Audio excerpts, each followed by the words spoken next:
Chiki majamaa. Hebu angalieni picha ya udem hapa juu. Hebu angalieni udem manze. Udem ni mali clean.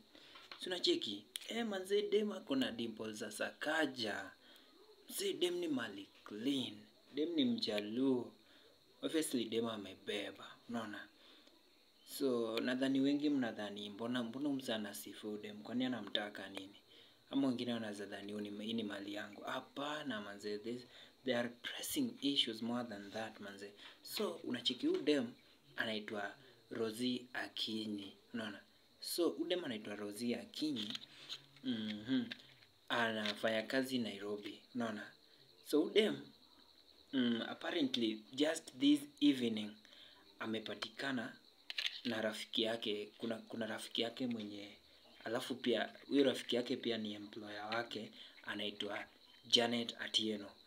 So Janet Atieno for quite some times amekuwa aki-reach out to Rosie Akinyi ndio ajue hali yake, lakini unapata Rosie amekuwa tu gloomy, ashiki simu zake nini like unacheki. So akafeel enyewe maybe there's something that's not right with Rosie. So Janet anaishi Kisumu, lakini Rosie anaishi Nairobi, anafanya kazi Nairobi. Unaona? So Janet Atieno anaamua, acha mimi nitoke niende nitembelee Rosie, nijue shida ni gani, hali yake ni gani. Juu for quite some time she's been gloomy, she's not been talking like venye amekuwa aki-communicate. Unaona? So Janet anatoka, anaenda Nairobi, alafu akifika kwake anapata kwake imefungwa, kwa Rosie imefungwa. Unaona? So Janet anatokea tu, anaenda kuripoti kwa police station. Unacheki eti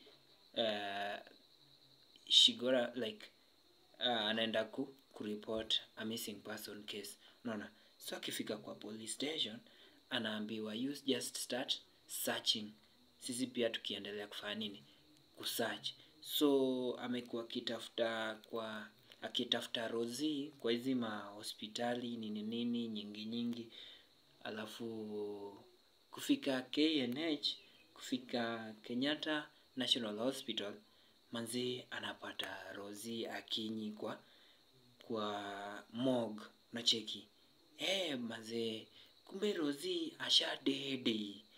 Rosie umrembo unaona hapa juu manze, udem ako na dimples fiti kushinda hata za Sakaja. Unaona? Udem amenyuria. Unacheki?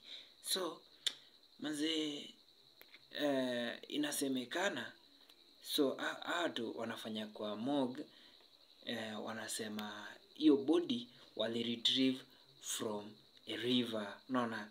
So wanasema walipata kwa river kama ameuawa, akadambiwa on the shores of the river. Unaona? Ndiye akaletwa hapo hivyo manze. So that's